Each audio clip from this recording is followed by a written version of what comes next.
নমস্কার বন্ধুরা, কুম্ভযাত্রা দ্বিতীয় পর্বের ভিডিওতে আপনাদেরকে স্বাগত।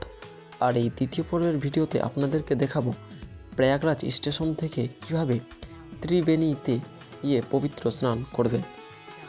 প্রয়াগরাজ স্টেশন থেকে সাঙ্গম ঘাটের দূরত্ব হচ্ছে প্রায় 10 কিলোমিটার। আর এই 10 কিলোমিটার পথ আপনাকে পায়ে হেঁটেই অতিক্রম করতে হবে। এই রাস্তায় প্রায় সমস্ত রকমের যানবাহন বন্ধ রয়েছে। যারা হাঁটতে পারবেন না ভাবছেন, তাদের জন্য রয়েছে বাইক। আর এই বাইক আপনারা র্যাপিডো থেকে বুক করে নিতে পারেন।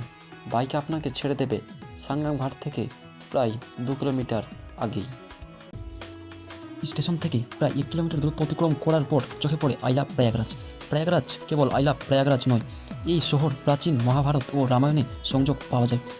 মুঘল আমলেই সম্রাট আকবর এই শহরের নাম রাখে ইলাহাবাদ, যার অর্থ ঈশ্বরের শহর। পরবর্তীতে ব্রিটিশরা এর নাম পরিবর্তন করে আলাহাবাদ করে, যা 2018 সালে পুনরায় প্রয়াগরাজ করা হয়।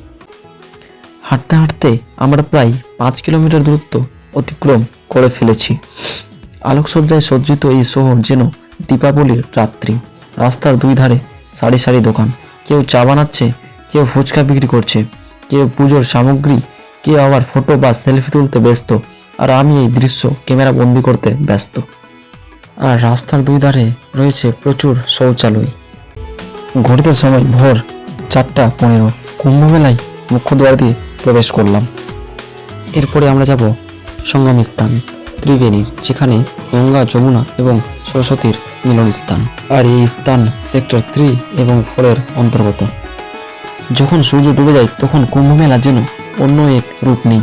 আলোক সজ্জা, আরতির আলো নদীর জলে প্রতিফলিত হয়ে সৃষ্টি করে এক স্বর্গীয় সৌন্দর্য। রাতের এই দৃশ্য একবার দেখলে মন কখনো ভুলতে চায় না। তাই আপনাদেরকে বলবো, আপনারা অবশ্যই আসুন। আর মাত্র হাতে গোনা কয়েকটা দিন।